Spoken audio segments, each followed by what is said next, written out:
Okay, so welcome guys. This is the 13 lectures of Physics 140. And our next session is going to be the exam, the midterm exam. And we're going to do a practice thing today, meaning, I guess I mentioned this to you, we're going to, solve a problem here on the spot, okay?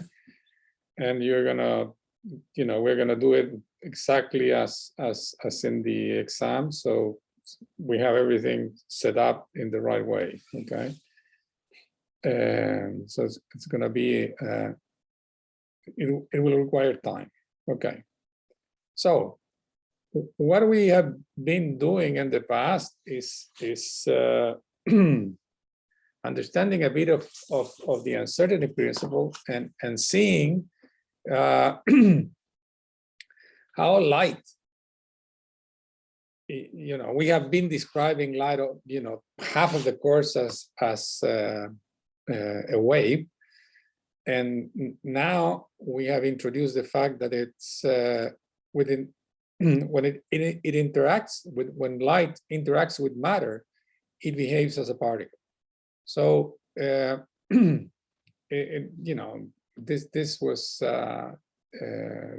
the proposal of Einstein in 1905 or something like that, regarding the explanation for the photoelectric effect.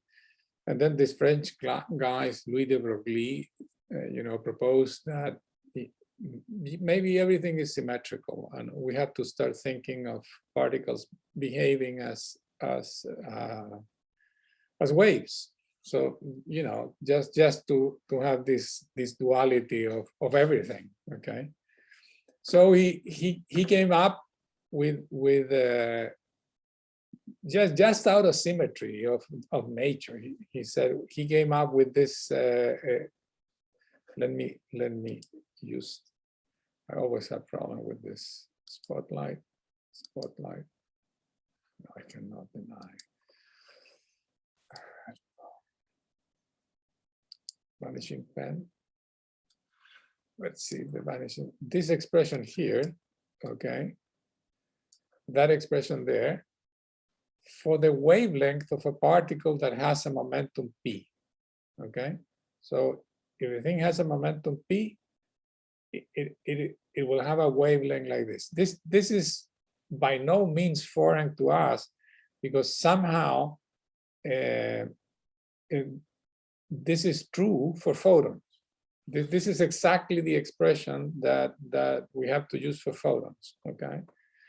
So he said, well, photon is essentially a particle with zero mass, and it's ultra relativistic, okay? So one could then expect that this association of a wavelength with a particle, it's something that has to do with relativity. No, he says, make the good consideration that you can define a wavelength of this nature, even if this thing is non-relativistic, okay? So, well, what I have here in orange is exactly the relations for the photon. This is you have to remember that for the photon, this relation is true, meaning there's no rest mass in this expression. So that's why you remember the Compton effect. We have something similar there. So that means that PC is equal to H nu. So I can write it like that. So in terms of lambda, it is, nu here is 1 over the period of the wave, 1 over t. So I can pull the t down, and c times t is lambda. So this is the expression for the momentum, which is exactly the same expression that we have up here. So, okay. So, well, the first thing that one could ask then is, well, if this thing is actually a wave, what is the most significant characteristic that can describe a wave? Diffraction. Let's subject these particles to diffraction, okay? So here I have an example of where you can, subject the particle to diffraction, and this is, you know, for example, let's examine what is the wavelength of 100 eV electron volt. This is the energy. This is the kinetic energy. So what I want to do here is I'm going to write this in continuous, a half mv squared. That is the kinetic energy of an electron. Okay. If I don't, if I let the mouse go, this will disappear. You know, but this is the kinetic energy of the electron. And so we have to make this 100 electron volts. You know, the electron volt is a unit of energy, which is the charge of one electron through a difference of potential of 1 volt. Okay, so it's 1.6 times 10 to the minus 19 joule is actually 1 electron volt. Okay, so this is what I'm saying here about the energy of the electron. Okay, so the wavelength in that case, I have to calculate it using the Broglie expression to find out what is the wavelength. And you know, you can go through the math here, and this is the number that I get, 1.2 angstrom. So we need something that produces obstacles that have a characteristic distance of the angstrom. What is that? Well, you know, a solid, you know, the characteristic distance of atoms in a solid is typically of the order of a few angstroms. Okay, so, and not only that, this is over the order of a few angstroms, and it doesn't change in time. So essentially, and not only that, it also they have you know, a uniform array. They form a lattice with points, you know, periodically spaced. Perfect. This is what one wants. This is a diffraction grating of some sort. Okay. So let's use a crystal. So here I have drawn a crystal with the distance between atoms in every direction, for example, can be A. This is a theoretical crystal. But anyway, you know, the real crystal actually works like that. We have we have a periodic structure. This is my beautiful rendition of a crystal. This is how I write a crystal. Well, no, I have to write a crystal. Okay, and I cannot put the T there. Okay, that's a crystal. Okay, let's see this part of the. Oops, no, this is not what I wanted to do. I want to move this out of here. No, I cannot. I have to move here. Move this up here. Okay, go back to the vanishing path. Okay, so, well, people actually built an apparatus. The guys that actually discovered that this was true, they discovered this by accident, doing a different experiment. And those guys are Davison and Germer, which did an experiment that was, when they did the experiment the first time, they did not recognize it. They were seeing diffraction because they were not necessarily looking for it, because they didn't know much about it. What they didn't understand was the results that they were getting. But today, you know, we have modern devices that do this.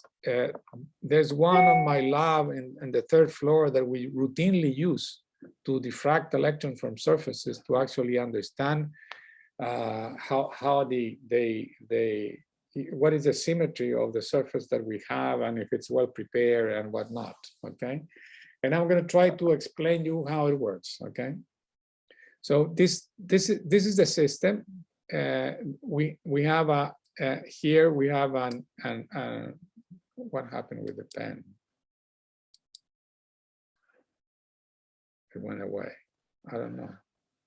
Oh, maybe I could use the arrow.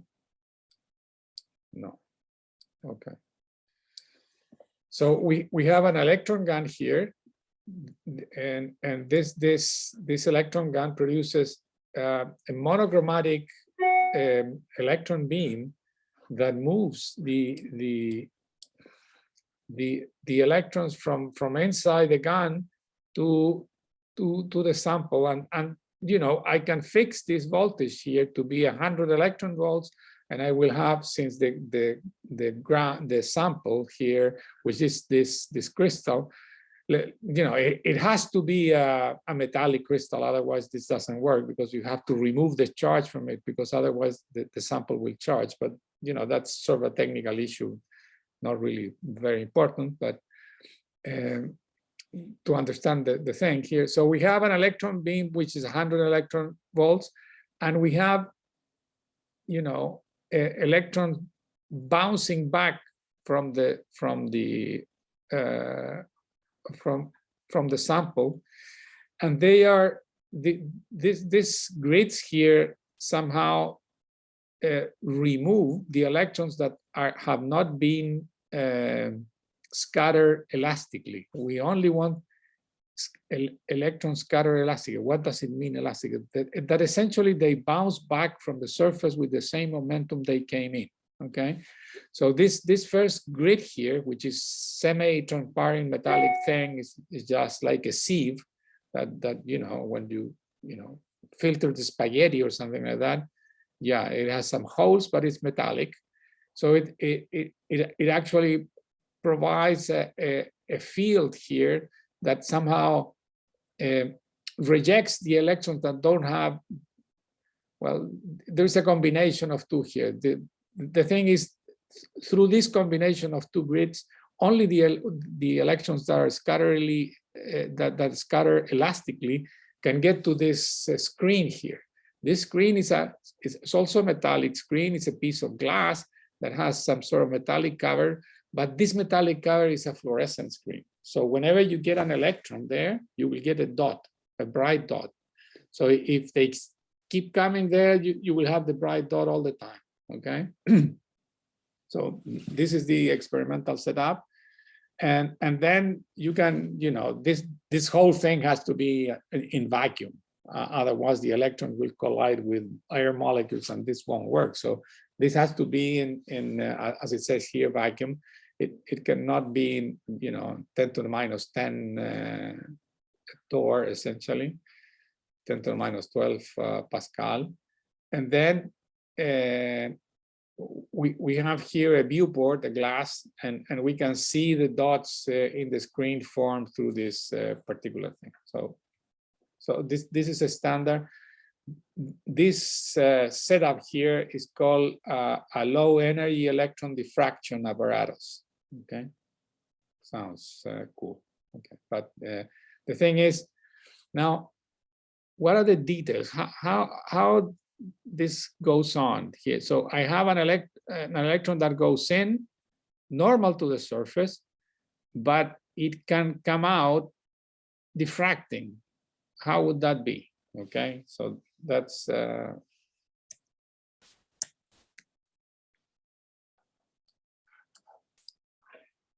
okay. Here we go. Okay, so this is a picture of diffraction scene. These are diffraction spots. This is a central diffraction spot. So there's a crystal that has atomic rows, and you see this diffraction pattern in the screen. This is a green screen that I was showing you before. So there's a diffraction spot right here at the 0, 0. Why is it not doing this? Okay, let's go to the vanishing point. Okay, so this is what we call the 0, 0 spot. Okay, and these spots over here are all diffraction maxima. So when, let's go back to the other one, which how do I do this? Like this. No.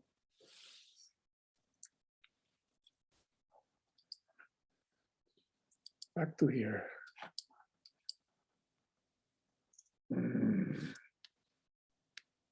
No.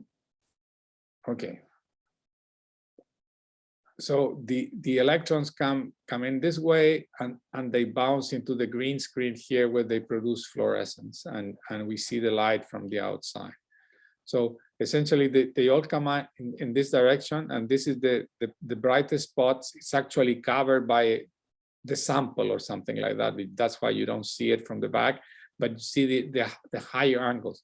You can see that you cannot get the full 90 degrees here, but you can get something like 60. It will depend on the geometry of the thing, okay?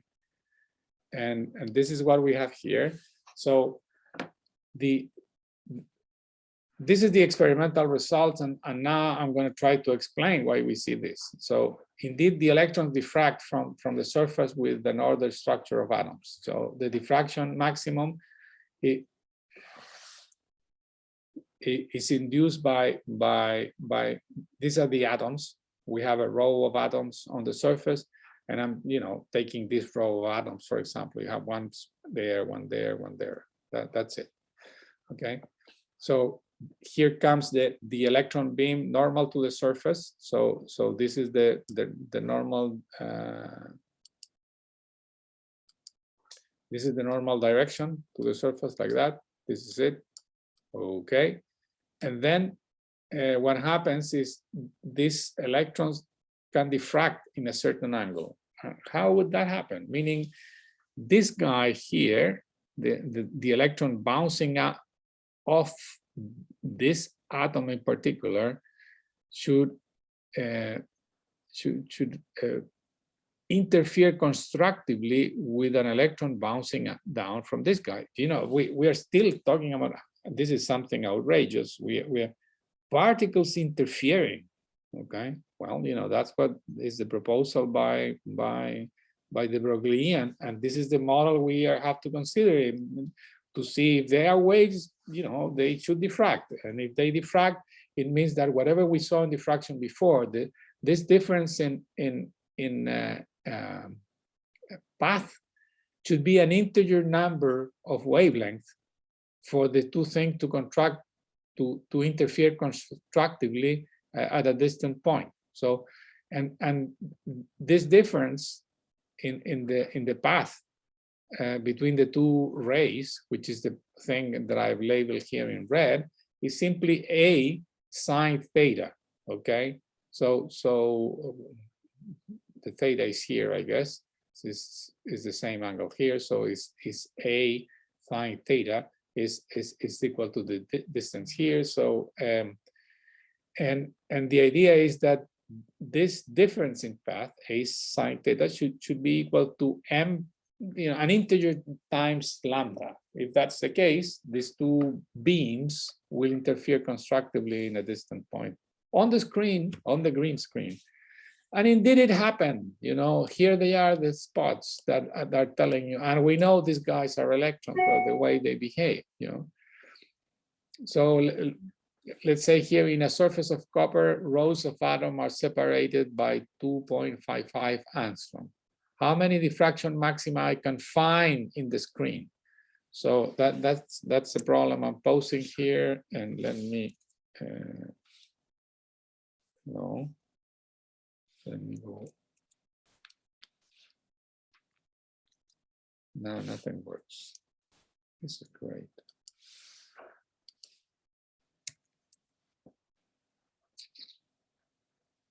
Mouse again.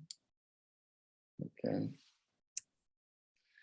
So this is the calculation that I have done here. So they when I say how many do they fit on the screen, meaning how many are there between 0 degrees here flat all the way to the way the beam is coming, and all the way down that way. Okay, so the separation between the atom is 2.55. This is the sine theta corresponding to the different angles, and I have to find out how many angles are there that will work out for this to produce a pattern in the screen for different values m. M could be 1, 2, 3, and 1.2 is the lambda because it's 100 eV electron beam. So sine theta should be equal to m times 1.2 divided by 2.55. So if I do the math here, I can get that sine theta could be plus or minus 28 and plus or minus 70.3. So in principle, these two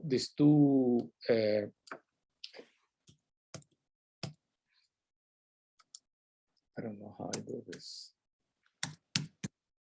In principle, these two angles that I'm showing here can show up on the screen that I have before. Okay, so let's go back.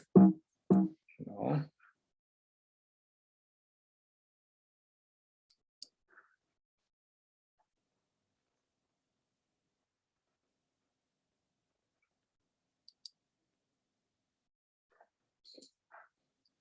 Okay, it has some strange things, this computer with.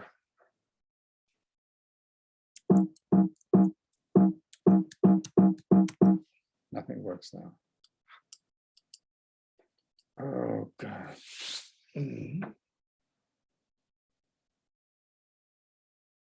Okay, here we go. So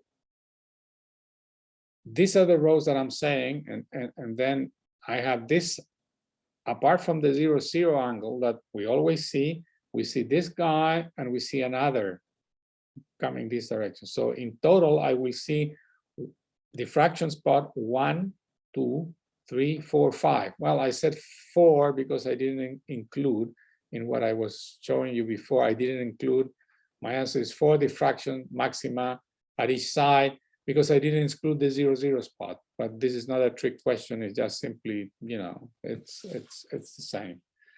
So the simple idea that the Broglie proposed was, you know, we have to rethink the way we are actually rethink the way we treat matter. We need at a certain level. What level? At the level of the angstroms, we need an equation that describes the motion of the particle, which is different from the Newton's equation. Newton's equation doesn't describe a wave, so we need some alternative means, some new physics, new science to actually describe this thing.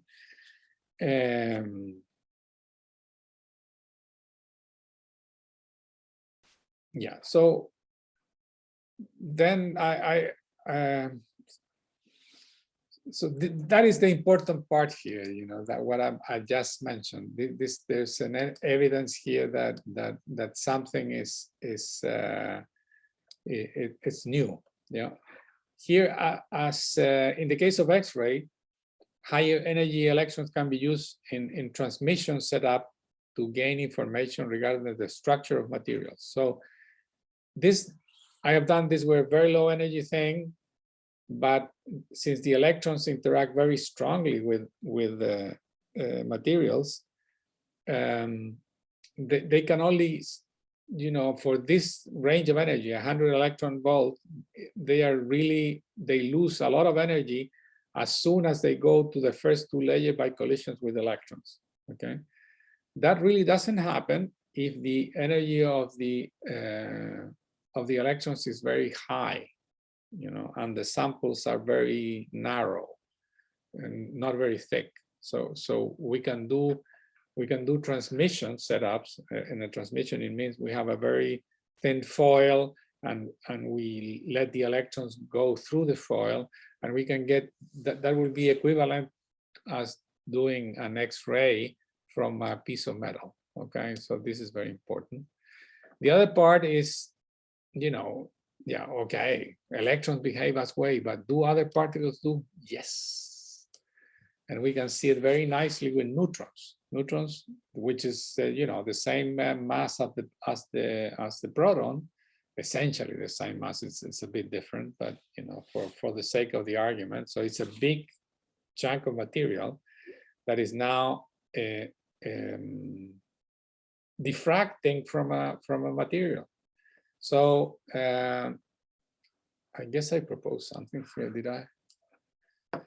Yes. What are the velocities that neutrons should have in order to be used to analyze materials? Okay. So this is a question that I'm posing for you here. Well, what is the answer to that?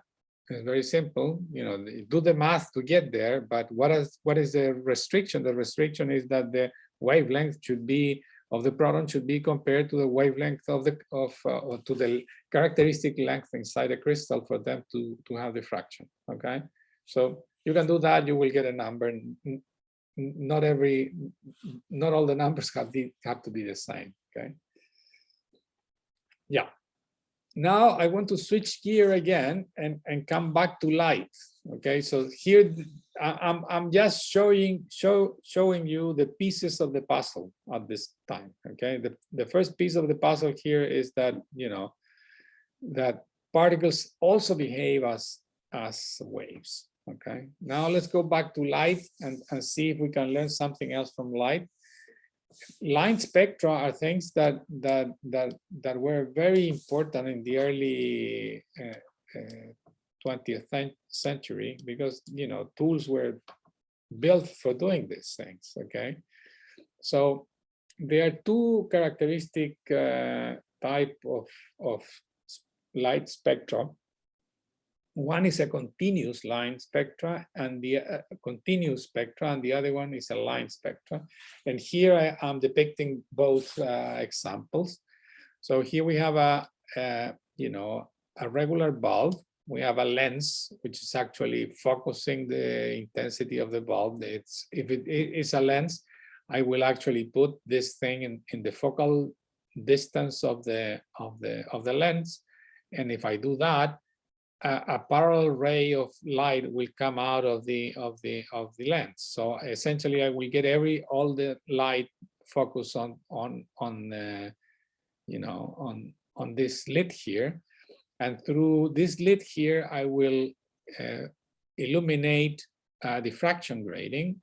This is a transmission diffraction grating that actually disperses the light, meaning this is again.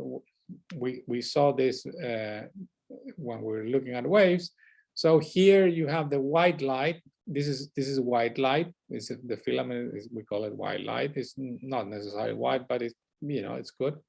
And so the central maxima here that we get is the image of the slit here in this position, and this is essentially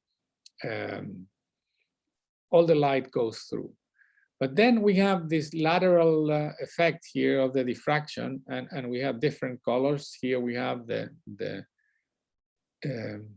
shorter wavelength, and here we have the longer wavelength. And so we find that through this illumination, we can obtain sort of a continuous spectrum. This is almost like the sun. The sun is also the same way as this. Well, you know, almost like the sun, because produces something like it's a very continuous spectrum. Actually, the sun has some things that they are not there. There are some wavelengths that are suppressed, and we're going to come to that. Okay. If we have a lamp now, which is made out of a gas, okay. So essentially, what do we do is I have in here I have a heater that will essentially put enough temperature on particles. So the only thing that I want is I have a gas in contact with a source of high temperature. So I need to have some sort of a filament inside. The light is not coming from the filament, it's just the heater. Okay. So what does that do is it provides the particles inside of a container enough energy to produce excitations of the atoms, of the gas atoms. And when this excitation decay, some light is emitted. Okay. And what we see when we actually do the same procedure as before, when we let the light go through this spectrometer here, we find out that there's not a continuum spectra, but there is certain number of allowed lines. So this is where the line spectra come on, you know. So this is the idea. We have a line spectra now, and it's produced like this. So there's no color between these two lines, the yellow and the green line there. Okay, so only certain frequencies are allowed.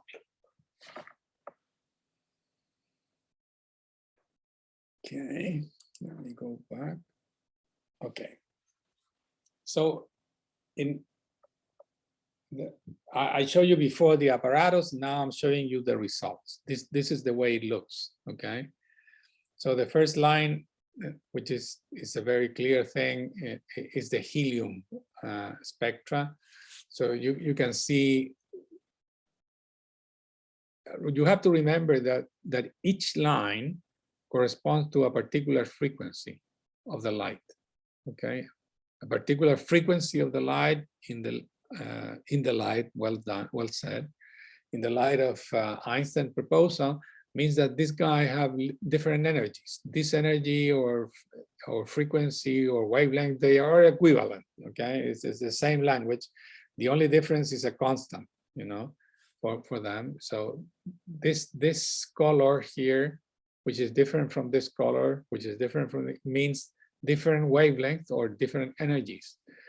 But you know, there are some of them which are very light, the other ones are very intense. So we have a set of lines, and in between here there's nothing. There's ranges where there's nothing.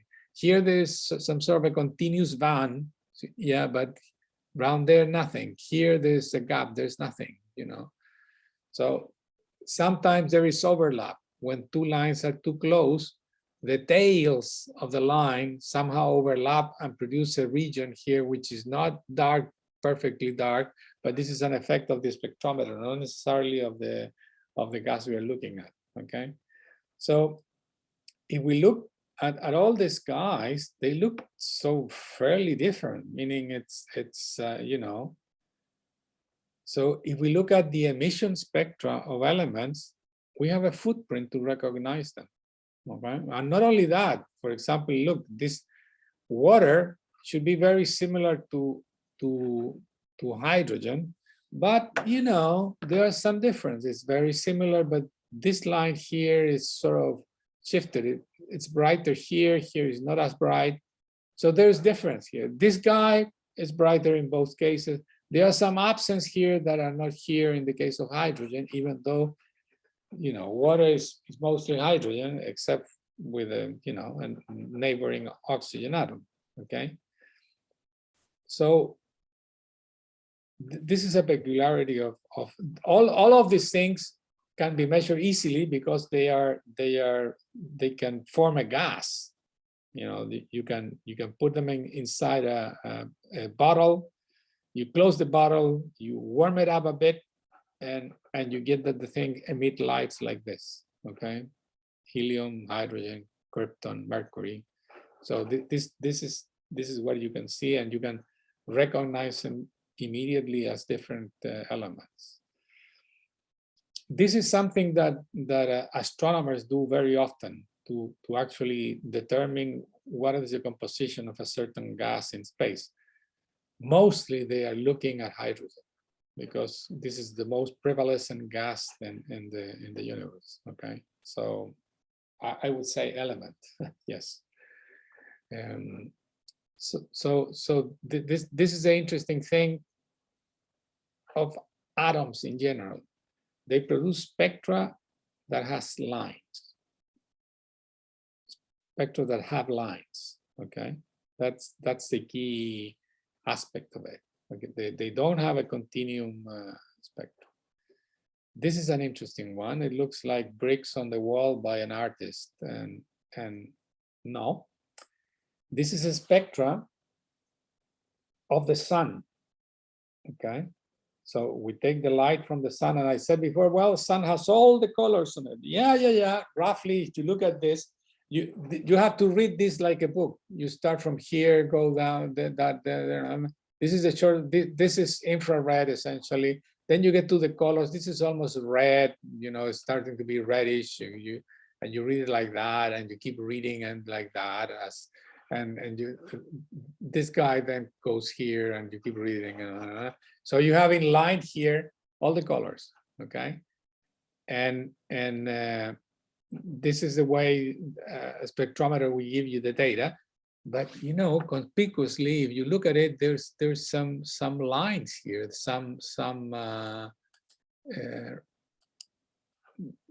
this thing here. There's a black line there. Okay, what does that mean? This black line. Well, you know, it means that particular wavelength that corresponds to that color there is not in the spectrum. We cannot measure it here in the ground. Okay. So why is that happening? You know? Well, in fact, the reason why that happens is because, and it's a very particular frequency. It's not any frequency. It's that one, and if I repeat this thing tomorrow, it will be in the same place. Okay, it will be the same frequency that's missing. And why does it do that? Because those are absorption lines that can be produced by the atmosphere surrounding the sun.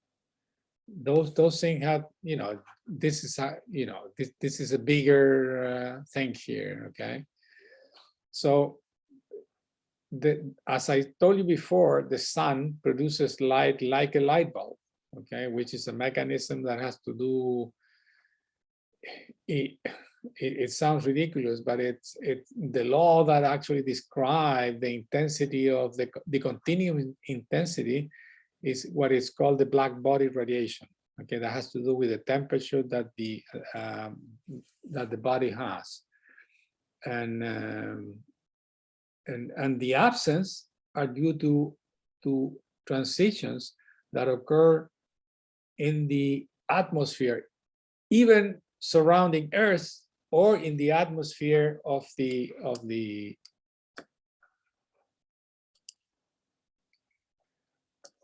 sun.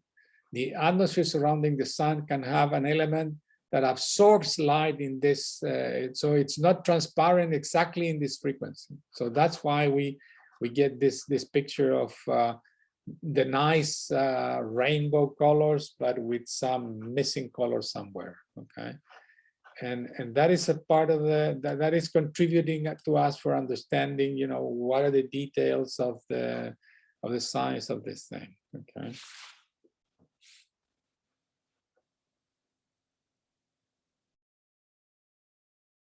Okay, so let me go to the next one. More on the puzzles of this thing is, we already, you know, at this time and age, you know, and I don't know if I should do this, but probably it's a good justification anyway. We have in mind sort of what the atomic model for the matter is, but that atomic model was highly debated at one point, and how that should be, and this again is it's early 20th century, 1920 somethings, you know, when these people start doing these experiments that were just amazing at the time, and what they were discussing is what is the nature of the atomic structure of matter, meaning what is the smallest unit that you can have, because they knew that there must be a smallest unit, because not everything is the same. Iron is different than gold, so and you can get it into pieces somehow, and they discovered this, there must be a smallest unit that you can actually recognize as such, and there were two prevalent models, and this was one. One was that what we call the Thomson model. It you know, for a particular atom, it described that the positive charge was actually smeared out with the negative charge to you know, to form something like a foam with positive and negative charge inside. They knew already that you know, and that thing must have a, you know, the sum of the positive charge and the negative charge must be you know, this is neutral then. So we have as much positive charge as negative charge here, and the electrons are wandering around, and that was one of the models. And the other model was this one on the bottom here, that it says, you know, no, this is not the case. The model should be, we have a very solid core, very small particle, very heavy, and the electrons are light particles that move around. Okay, that's it. So how did they prove that? So the thing, it was a very smart experiment proposed by Rutherford. So he had a source of radiating alpha particles. The alpha particles is the same thing as we know now as the helium atom without the electron. So it's something that has a charge plus 2e, and if it is produced radioactively in a nuclei, what goes on? It's a very high energy particle, probably a few mega electron volts of energy. Okay, and these things didn't require, as the low energy diffraction experiment that I show you, this didn't require vacuum at all, because you only need to, the range of the alpha particles in air is large enough. It's a few centimeters or so. So you can actually do this experiment on air, and it will work perfectly well. So we have a beam of alpha particles. This is a piece of lead here with a hole. So essentially what this guarantees is that you will create a beam of alpha particles going in this direction. Okay, and they will collide with this very narrow piece of gold. Very narrow meaning, you know, hair, less than hair wide gold foil hanging somewhere, and then they have these detectors where they could see where the alpha particles that went through the gold foil make it.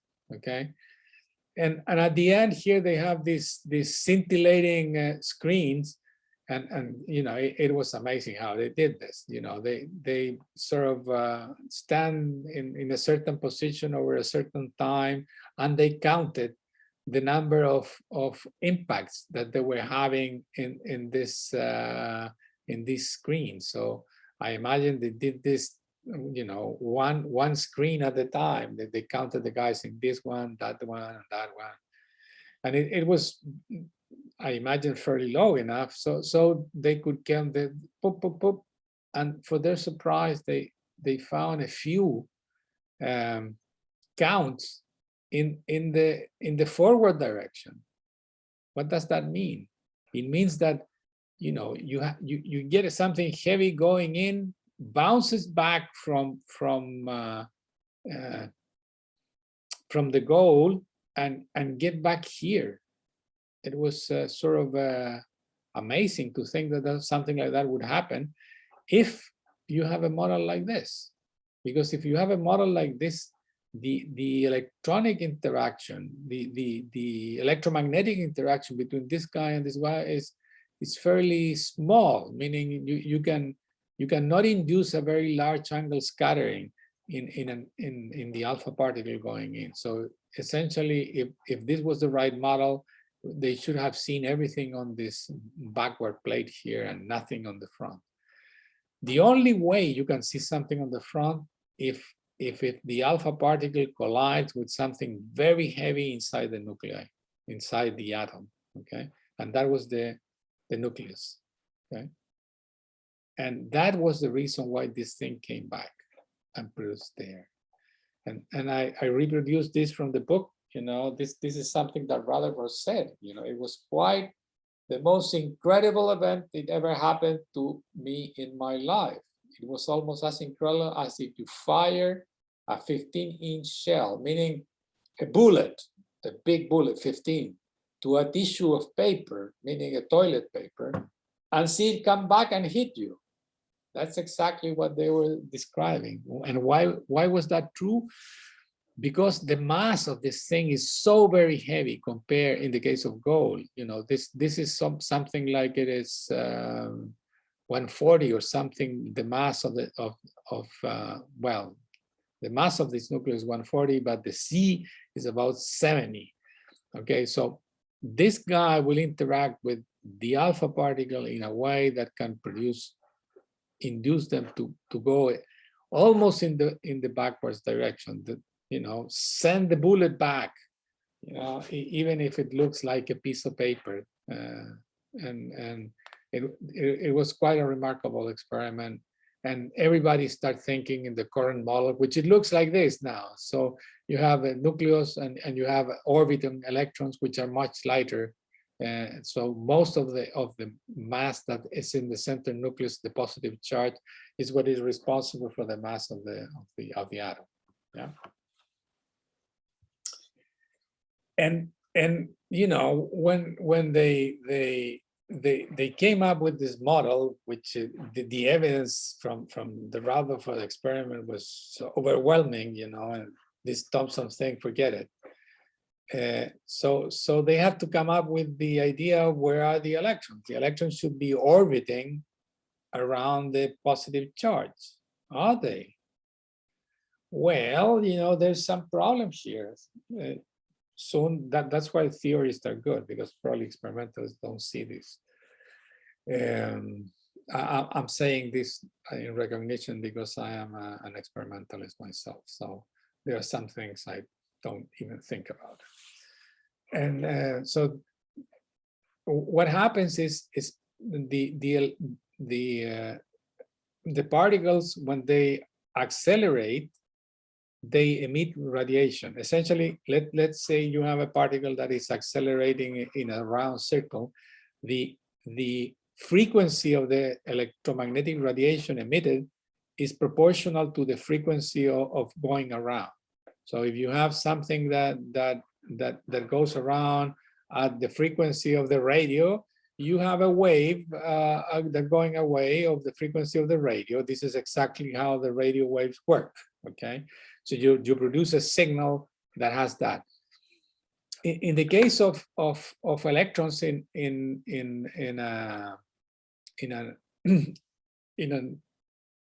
atom, the situation is that the wavelength they have to produce is almost visible light. Okay, simply because of the size of the orbit that they are going by. Yeah. And let's say one electron goes around one turn. Well, in one turn it loses a certain amount of energy, so in the next turn it should move closer to the atom and produce a second,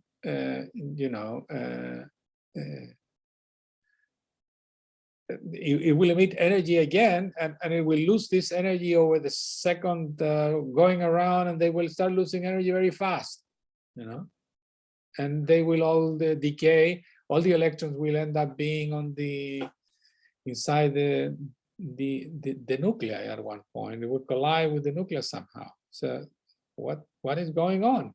You know, this cannot be right. Well, but we know that the Rutherford model is good. So we have to come up with an explanation why these orbits are stable and they don't emit radiation.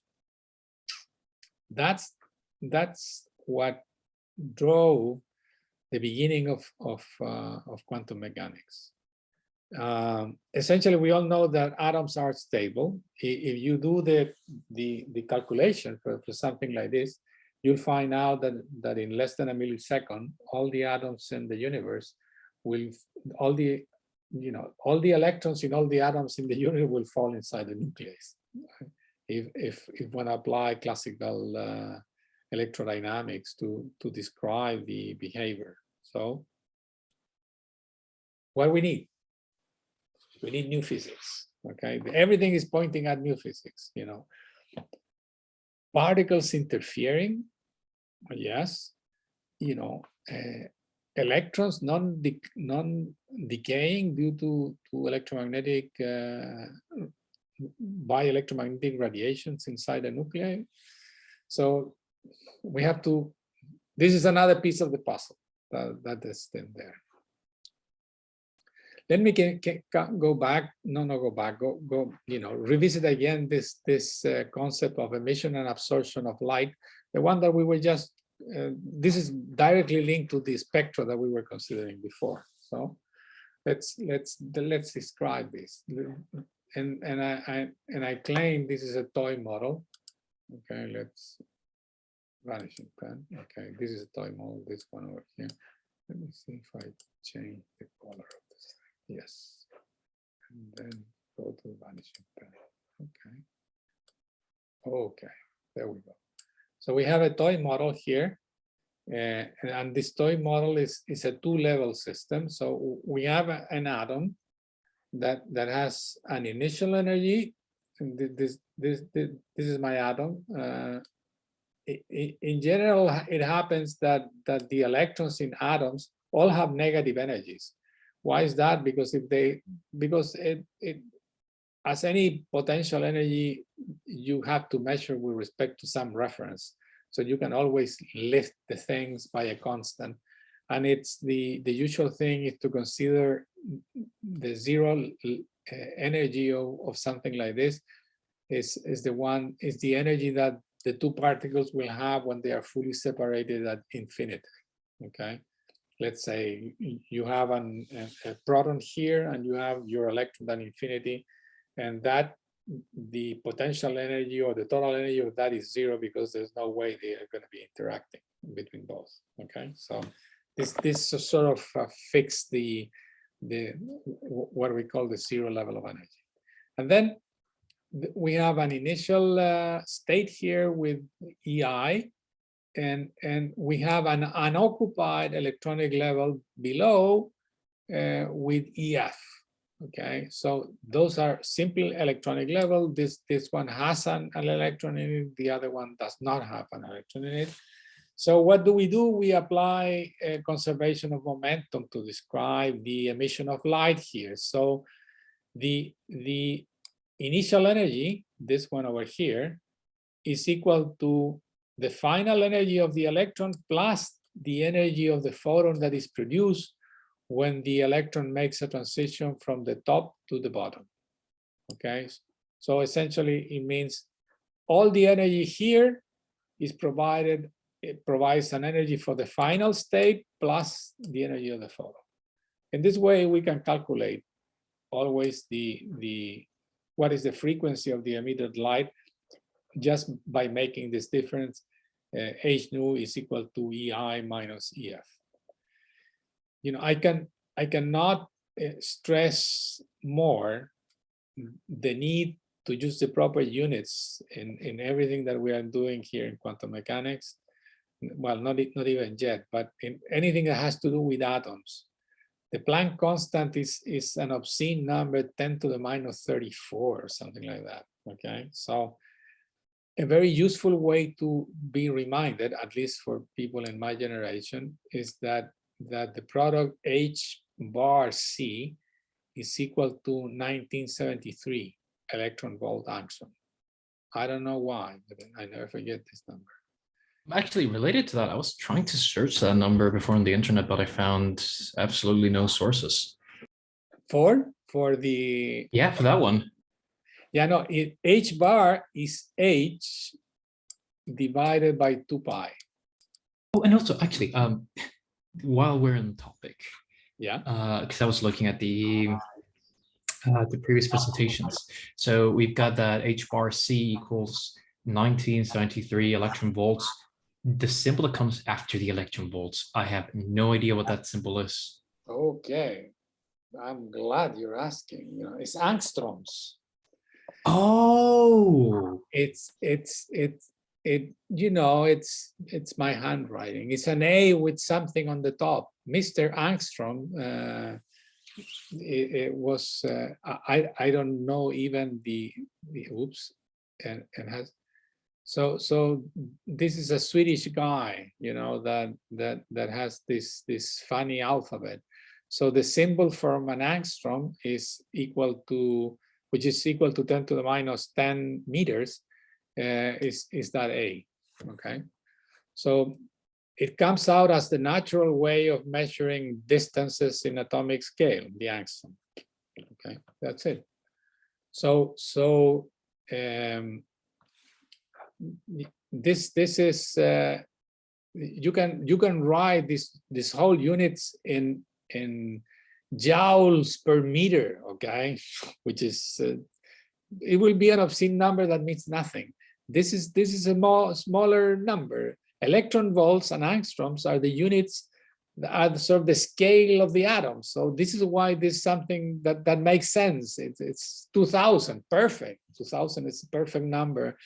It's not something 10 to the minus whatever, okay? So whenever you need the H, just put 2 pi H bar, because then you will multiply that by C and you know that this number is around, okay? Perfect. That was my confusion. Yeah, this is an angstrom. I'm sorry if my handwriting is awful. I should make an effort for next time I do this class online. I will write this with the keyboard instead. The first time at least. The other unit, electron volt. Okay, this is as the unit says, is 1 electron times the charge of 1 electron times 1 volt, because you know that the total energy U, I'm gonna do this, is equal to E times V. Okay, so if I want to calculate an energy, potential energy, I have to make the product of 1 electron times 1 volt. This side over here, the electron volt, the electron for the volt, you can write it in MAKS unit, meaning it will be nothing. What will be then? Coulomb times volts. This will be it. 1 electron volt is 1.6 times 10 to the minus 19 Coulomb. What is this? This is the charge of the electron times 1 volt. But Coulomb times volt is MAKS, so that should be equal to 1 joule. So 1 joule, so 1 electron volts is equivalent to 1.602 times 10 to the minus 19 joule. Okay. So those are numbers you need to have in mind when you're considering anything that has to do with transitions, calculating wavelengths and whatnot, because these are the scales that you have to be using. Okay. So let me see. Oh, I have to go back. Okay. So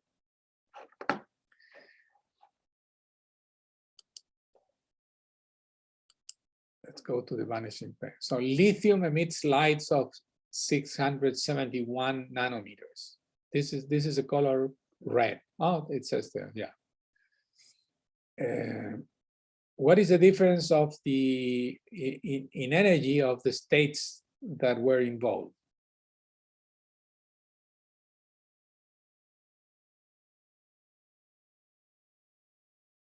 Okay, here we have delta E. The difference in energy is E final minus I initial. It should be equal to H nu, and I take the H nu, do the calculation here. The H nu. This is what I know from Einstein. The difference in energy between the two states should be equal to the energy of the photon. I multiply that by C and I divide it by C. Doesn't that seem a bit redundant, actually? Yeah, it is, but it's simply that I want to use the numbers that I know. thank you that you mentioned that. I multiply and divide by C. I could, you know, it's you can plug it into the calculator and don't forget the value of this thing here. But this is the beauty of it. This 2 pi here is almost equal 6, and this HC here is almost equal to 1,000. So the product of these two things is almost equal to 12,000 electron volt angstrom, and the C over nu is equal to lambda, and in this case it should be lambda in angstrom, so it should be 7. Boom. So the energy of this photon, of this the energy of the photon and the energy, the difference in energy between both states is 1.85 electron volts. These are the units you want when I ask you what is the difference in energy. Don't give me joules for something else, it's atomic. Give me electron volts. Okay, that's the message. Okay, so and this is sort of something quick to do, and you know, if you can always get a reasonable estimate of what the frequency is. Simply divide 12,000 by the wavelength in angstrom and you get the energy. How about that? Okay, this is something that you can, you know, it is the 2 pi, which is 6, and the AC, which is almost 2,000, and the combination of two gives that. Absorption is almost the same as the other one, with the difference is that the electron is initially in this state down. Okay, it's in the low energy situation. The initial energy is lower than the final energy. So the initial energy in this case is EI plus HF, and the final energy is EF. So what is the final energy? Well, it has to be exactly equal to the energy of the photon that gives this transition. That's what it is. And there's something a little bit more relevant here, is that, you know, these values of energy are discrete. There's no continuous energy values for the electron inside an atom. This is something always, and how do we know that? We know that because the spectra of a thing like this is a spectra of lines. You don't get a continuum spectra, because if you would get a continuum spectra, it will mean that if you raise the energy a bit more, you can get a spectra with a line. There should be a line of a bit above, a bit above, a bit above, a continuous distribution of lines where these guys can actually make a transition. That doesn't happen. That is not how nature works.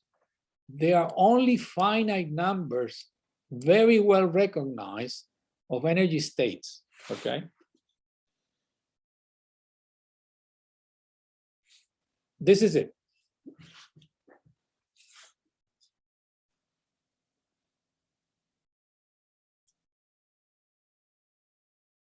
Sorry about this. I have to do administration simultaneously here. Okay, so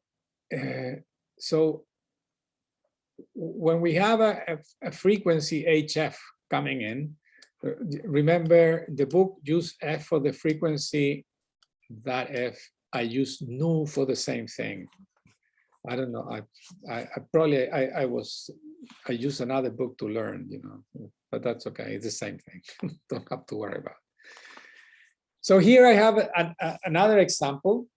When one has to reckon, this is an hypothetical atom, by the way, so it doesn't exist in nature, but it's good to show the difference between the concept of emission and absorption. Okay, usually the atoms, when they are very cold, or what we call in the ground state, the electrons are all down here.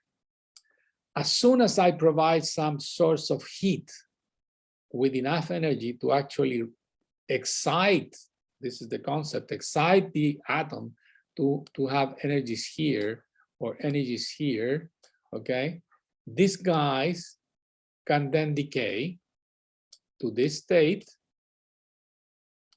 to this state, and to this state, which are exactly the transitions that are depicted here, okay? So we have, for this very simple system with 3 levels, we have exactly 3 transitions that are allowed.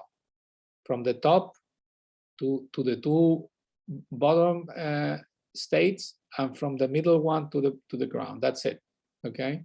So those are the emission lines. And now I'm going to study absorption. What is the concept of absorption? What is the difference now?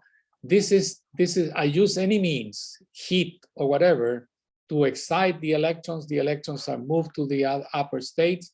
Now I have these cold atoms, okay, and I'm sending radiation in. I send radiation in, and I don't see anything else. There are some lines that are absorbed by this type of atom. What does the absorption mean? The absorption means that this energy here, if I make it go through the atom, through where the atom is, I'm not going to see it, because the atom will make a transition from the ground state to the 1 eV level, okay? And if it does that, it means that a photon coming by, several of these atoms will have a huge absorption at this particular energy, okay? And the same thing will happen at 3 electron volts. So I don't see this one. Why I don't see this one? Because, you know, there's no way. The only way an electron can absorb energy is if they are down here. Most of the atoms in a cold system are always down here. So I don't see this absorption line either. This is not an absorption line, okay? Why not? Why it's not an absorption line? Because for that being an absorption line, I need to put an electron here. And if this is a cold gas, there's no way I'm going to have an electron in this energy level here, okay? So this is the difference between the emission spectra and the absorption spectra. The energies are quite similar, but not all the transitions can be present, okay? Okay, what are we doing here?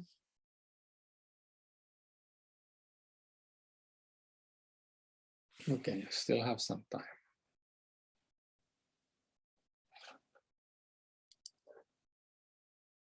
Okay, this is the way it's measured, okay?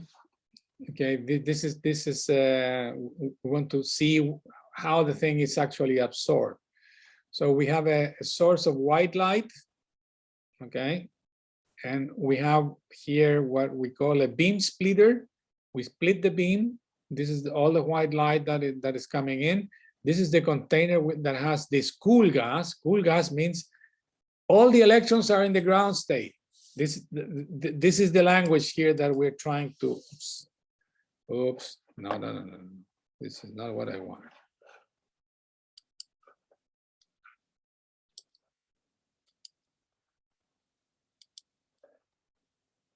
Okay, so this is the language that I'm trying to translate to you guys. See, this cool means all the electrons in the ground state. So the white lights come here, part of it goes this direction, part of this comes this direction. The one that goes this direction, I reflect it here, and I pass it through a diffraction grating, and I get the full spectra of the white light here. Perfect, okay? And I see no missing lines. I make the same thing go to the gas. What are the gas? The natural things are the noble gases and mercury or something like that. A few things that could, you know, stay being a vapor at low temperature. Okay, I could put, you know, I could put water here. I could put many things. Okay. So how does the absorption spectrum look like? Something like this. It means that you have almost the same colors everywhere except at a certain position where there's a heavy absorption and you get these black lines. This is the same thing that I was trying to explain how it happens in the case of the light coming from the sun, and you have this spectra of light that have some missing energy somewhere, because simply they are absorbed by a gas. Now this is an experiment doing the same thing. Okay. Okay, so this is the type of spectra that we should be getting, and this is where we we learn then something by this. If we go back, let's go back. No, let's go back here. By knowing where these absorption lines are, we can get an idea what the difference between the energy levels in the atoms are. Okay, this is what we learn. Okay. Okay. So we needed this was all the information that we had. So we have all the pieces of the puzzle, the structure of, we have the light, the photons, we have the diffraction of the particles of electrons and whatnot, and then we have this thing that the atoms have discrete energy levels. And well, you know, do we have a theory for that? Do we have an explanation? You know, there's a guy that came with an explanation, you know, and this guy was Niels Bohr, and produced what is called the Bohr model for the hydrogen atom. You know, and there are two considerations that he said should be kept in mind. Are the following. So when an electron makes a transition between two energy levels in hydrogen, it emits light with frequency nu, such that we knew that the difference in energy between the states is equal to the frequency of the light. And then we have the problem, well, you know, but there should be no energy levels because all the atoms, all the electrons in the atoms are decaying. No. It says, look, there are some orbits that are not emitting radiation. And those orbits are the ones that have this this property here that they have an integer times h bar. They have an integer number of a quantum of angular momentum of the electron. So the angular momentum of the electron, if it is equal to an integer time h bar again, okay, is the natural unit of angular momentum. It means that that electron will not radiate. We don't have the explanation yet why this is true. Okay, why if it you know, why if it is a little different than h bar, does it radiate? What does it happen? To tell you the truth, these are the only allowed orbits in the hydrogen. We are going to learn that afterwards. Okay, so this is a very good model. My impression is that actually it was such a good model by an incorrect thinking that it was very hard to overcome. And let me show you why is a good model a good model, because it gave absolutely stunning predictions of the wavelength that can be produced by a hydrogen atom. Okay, so let me the analysis. This is the basic idea that behind Bohr's proposal, meaning the orbits of the electrons around the nucleus, around the proton, which has a positive charge, and the electron the negative charge, is equal to an integer number of h bar. That's it. Okay.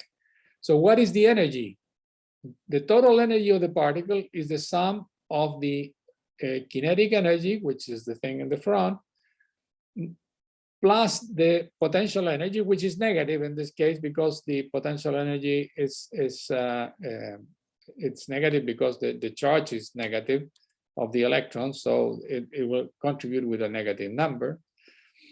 And all the electrons that are bound to the hydrogen atom have a total energy that is negative. You shouldn't be sort of surprised of that. A negative energy means simply that it has to do with the reference when we measure energy. And as I mentioned before, when the proton and the electron are separated in infinity, that is the zero energy. Okay, this is a way of doing things. Okay, so this thing over here, this expression over here is the centripetal acceleration, m times v squared divided by r, should be equal to the electromagnetic. So I'm solving this as a Kepler problem essentially. Okay, this is gravitation all over again, but now this is the modulus of the force is actually pointing in that direction, or the acceleration is pointing in that direction, and it's equal to whatever the expression is shown that in 3, and that is equal to that. So I can sort of eliminate those things, and I have a certain expression. Then the total energy of the particle, I can replace this value here from here, because what is this? A half mv sub n square. I can multiply this by a half, so I can multiply this thing by a half and replace it here. So I can find the expression that the total energy for this thing is actually negative, and it has this expression on it, and it also has this Rn. What are these Rn? How do we get to this Rn? Well, Rn are the radius of the allowed orbits, and V sub n are the velocities that the electron can have in the allowed orbit. So that's what we introduce the Vn and the Rn, because this is the momentum, but has to be proportional to n here for this thing to work. This is what Bohr proposed to us. So I'm just, doing the whole thing. And you can do this, you can follow these notes here, because the 3 expressions that are really important are this 1, 2, and 3. Okay, so centripetal force, angular momentum definition, this is Bohr ansatz, and this is total energy. These are the 3 expressions that I used, and now I made all the gymnastics here for and this pa. And finally I get that Rn can be written this way, which is Rn is equal to n squared times a naught, where a naught is a unit of length, which is, it's simply that. That is a unit of length, okay? That length is what we call the Bohr radius. Oh, I wrote it in Spanish. The Bohr radius, okay? You can demand me for this, okay?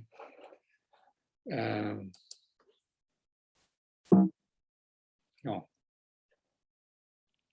So I go back into the expression for the energy, and let me get to my vanishing pen here, and I can write the expression of the energy in this following ways. It's minus E squared over 4p epsilon naught times Rn here, okay? So I replace Rn here.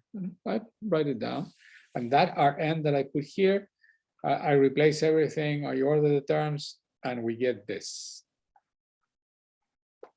And after this, we get this. We can replace all the numbers here. This m, we know that mc squared is c is very easy here to actually calculate, because I multiply here by c squared, and mec squared, I know how much it costs. what is the value? Is 511 kilo electron volts. And this C squared down here, which cancels the one on top, is 1973 square, okay? And the rest are numbers, okay? And you plug in all the numbers, and this is what I get. The famous hydrogen atom formula that says that the nth energy level allowed inside hydrogen atoms is minus 13.6 divided by n squared. This is the minimum energy that an electron can have inside a hydrogen atom. It cannot be more bound than that. And the next one is when n equal 2 is 3.4, 1.5, 0.54. And then, you know, as soon as we get up here, the levels are going to start to get very close to one another with a sequence that goes up to infinity here. When n equals 1,000, it's something, you know, very close by to 0 here.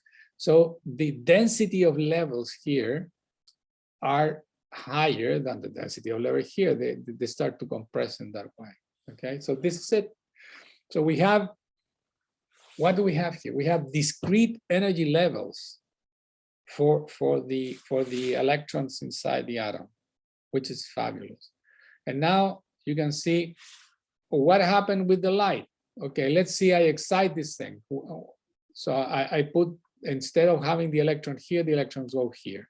So the electron go here and can make this transition. When it does this transition, the energy of the electron is 10.2 electron volts. That is a very high energy. You know, it's 10.2 electron volts. It's what we call vacuum ultraviolet. So it's not visible to the human eye. How about this transition here? You know, is it visible or not? You know, it's a smaller number here. You know, what is it? What is the range of visible light? Okay. Okay, so here we have the homework for today. It's exactly what I'm trying to tell you here. So this is the Bohr model. This is the numbers that I have made definitions. So my proposal is identify in the Bohr model of hydrogen which transition, initial n and final n, give rise to emission of visible photons. Okay. Okay. Will a transition from this level to this level here, because you can say that there's a transition from here because, you know, there's always a state very close to 0 here. Okay, so it's going to be infinitesimally close to 0, and it can always make a transition down to this level. Is the 0.54 a visible light? Yeah, that's what I'm asking. Okay, so what are the final states that actually receive the electron after making a transition that it will be visible? Okay, guys, you have 10 minutes to work this out. We have so this is a way to do the homework. You have to show me your face in your connection to Zoom. You have to clear your microphone and put it on speakers. I have a small problem with that. I don't have a camera. Okay, that's a problem. You cannot do the exam. I think I have to buy one, or I think next time connect through my phone. That's the thing. You really have to do that.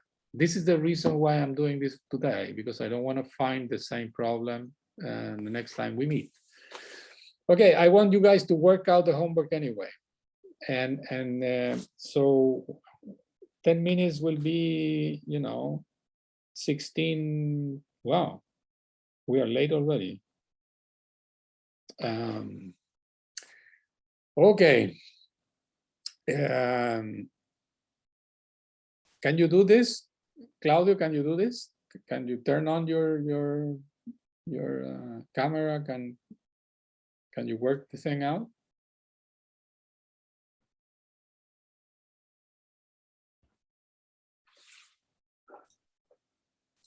mean, one thing I can definitely do, at least for myself, is unmute myself constantly.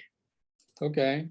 Well, but So then- you know, you guys, or you have to solve the problem in some way. I have to see you guys while you're doing the exam. Okay. So it's identify the Bohr model of hydrogen, which Claudio, are you still with us? yeah, he is, by the way. He was just searching if he had a camera.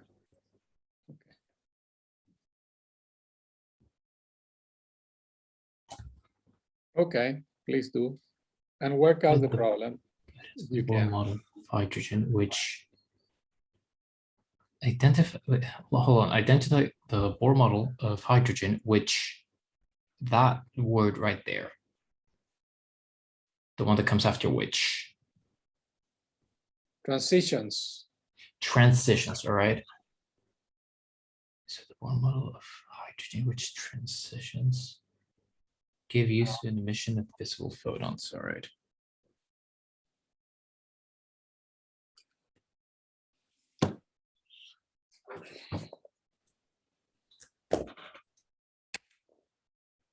Okay, for the exam, you guys should you know, arrive with all the connections reasonably.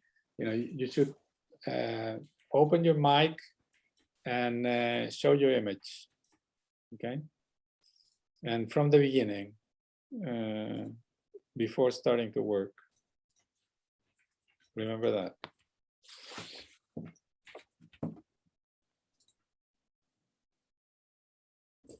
Claudio, is it okay? Do you understand the formulation of the problem? I was trying to Well, ask. do my best for turn on my camera now. Yeah, no, it's perfect. Perfect. Finally, I meet you. Okay. So the idea is what are the, you know, if you look at this state, you know, if you make transition to these states, can you get visible light with transition to this state, n equal 1? Can you get visible light with transition to n equal 2? Can you get visible light with transitions to n equal 3? That is exactly the question. Okay. Yeah, the question is, how would we be able to determine if we're actually getting visible light from the jump? Yes, the first thing you have to do is look, what is the range of visible light? What is the range of energies for visible light? That's the first thing you have to do. And then, you know, the expression, I'm just, you know, letting you all know. You have to find out what is the range of visible light and compare that to the energy difference that you have in the Bohr model. I mean, correct me if I'm wrong here. What we would be able to get from these jumps in states would be energy. Energy. From my understanding, and again, I might be wrong because it's still kind of early, I guess. What we actually need to be able to determine visible light would have to be both frequency and wavelength, if I'm not wrong. No. No, I would do it. You know, I'm giving you the solution now. I would do the whole way around. I will determine energy of visible light instead of wavelength. You can walk the wavelength road, but you will have to do a lot of transformation. You don't want that. You rather have exactly what is the range of energies that you can see. And you compare that length with the transitions available in the Bohr model. All right, actually, I think I just found it. Well, obviously, some book must show it, okay? So that is cheating, okay? No, but that's okay. This is exactly what I want. You guys should look at it, find out, because that's the rule, you know, and give me the right answer. That's the only thing that I need. Okay. And it's not really having things just in memory, but being able to determine them yourselves. No. You don't have to play that game with me. And, you know, it is much easier if you can do it like that. But Yeah. if you don't know something, you are allowed to look for it. Okay. Oh, perfect. That's Yeah, part of the game. Okay. Go look for it and find it. What is the visible light? What is the, you know, what is the range of visible light? Go. Put it on the net, you know, do Yep. whatever. so okay, so the jump Give me is the to answer. the That's potential the energy. question. That's the answer. So n equals and n equals, hold on, n equals minus e squared divided 4p, and you lost me at the last symbols down there in potential energy. No. In potential. This is not potential energy. This is the total energy. Okay. And Yeah. Oh, crap. I didn't notice it was there too. All right. this is the number here. You don't have even to calculate it. Okay. Oh, fantastic. Wait. You just have to compare and understand what you're comparing.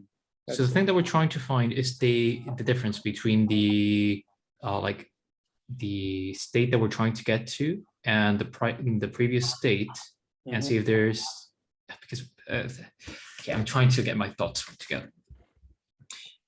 Because in the energy is going to be a negative number, what we're trying to find is the difference that will end up being a positive number. Is that correct? Yeah, but forget about it. Make the difference of the absolute value. And exactly. If there is a photon, that should be positive. Okay. Yeah. There's two minus signs that's going to be somewhat involved. Okay. Yeah, precisely.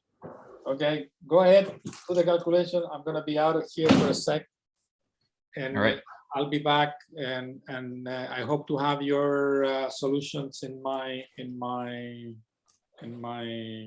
mail. Okay, you should mail it. Oh, in the mail. All right. So you write the solution, you make a PDF, and you send it to me. Okay. All right. Guess I'm going to make this look a little bit nicer. Yes, perfect.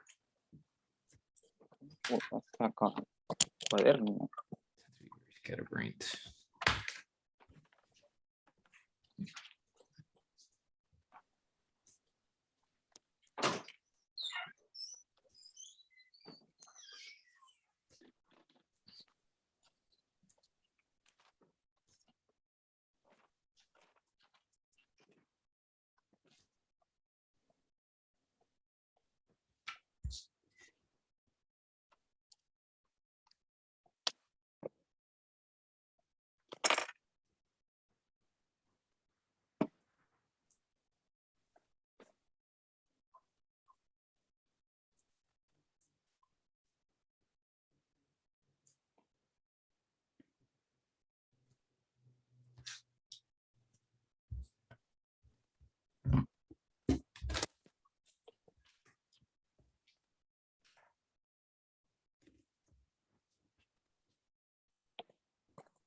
Okay, guys.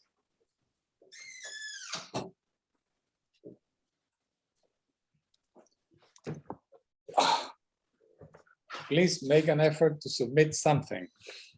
Okay. All right. I actually already finished it, so I'm going to turn it to PDF. Okay.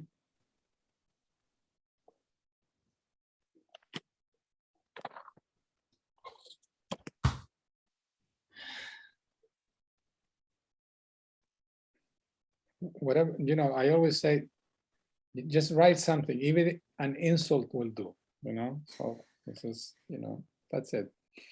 So just gotta get to my mail. I think I have a thing to turn into PDF here. Yeah, image to PDF.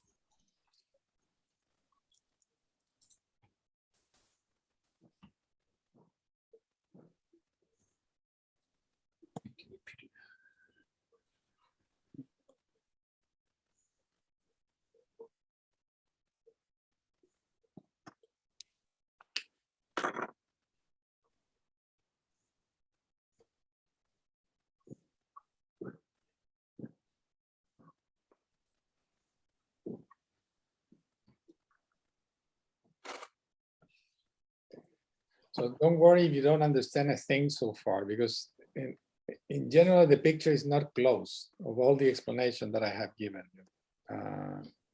Meaning, we don't have the full picture of the things that I have been telling you about.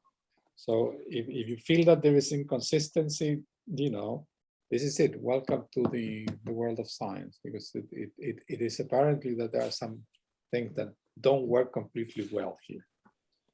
So this is why we do research. All right. I'm trying to find the document I just made. Okay.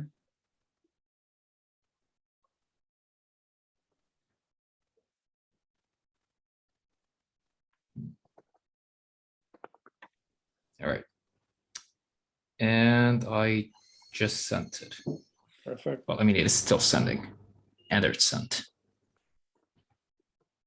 Should. It's under the subject title of class homework. Okay. It should make a sound here, a beep or something. There it is. There's the beep. Okay, so you're right. You, Claudio, send me yours. The thing is the following. What I will be doing for the exam will be, I will give you 5 minutes to do this. So you get it to me in 5 minutes. If the things come out half an hour afterwards, that is not your exam. Okay. So the idea of doing this today is to find out how to work out the details. First, you have the camera. You need the camera. Second, you need the setup to actually convert whatever you're doing to PDF and send it to me. Okay, that's it. Mm-hmm. If you're writing it, I used to do it like that. I have an app in the phone that I scan everything. I do it on paper because it's faster for me. Or now I can do it in a tablet and generate a PDF out of a document in there. But you know, whatever means you have, you need to have one working, you know, and try to make it as easy as you can. So you know, you can. So the problem is not the delivery, okay? The problem is the actual exam. So actually, something I haven't asked is what's going to be the methodology for the exam? You have to solve 3 problems or something like that, and exactly what you're doing now. Develop a solution and send it to me. Okay. We could argue about this, okay? You guys may not like it to do it like this. You know, the other option is, since there are 2 of you guys, we can talk about it. I guess I think for each one. The thing that I actually fear a little bit is that there is a lot of there's a lot of different things that are going to be evaluated in the first exam. because I took the semester. second I took this last semester, and because we had 3 exams, Okay. it was a little bit easier to know, okay, what's going to be asked in this exam. I have a decent range of information I need to study. Here we have a lot to study for 3 questions. Well, this class is not going to be in it. Okay, it's until the last class. Okay, this is the so it's 11. I'm sorry, it's 12 classes. 12 classes. All right. That's, you can look at the transparency. They're all on the web, Yeah. And Yeah, that's that. Well, I mean, that isn't really the point I'm making. It's there's a lot of different subjects yes. Within what we've been studying that we have to manage. And Yeah, no, I'm going to ask, look, I'm going to ask simple things on the subject. So it's not, no, you have to understand the language. That's essentially what it is. I guess so, yeah. I'm not going to ask you to do sort of heavy calculations of, there's nothing like that. Conservation things,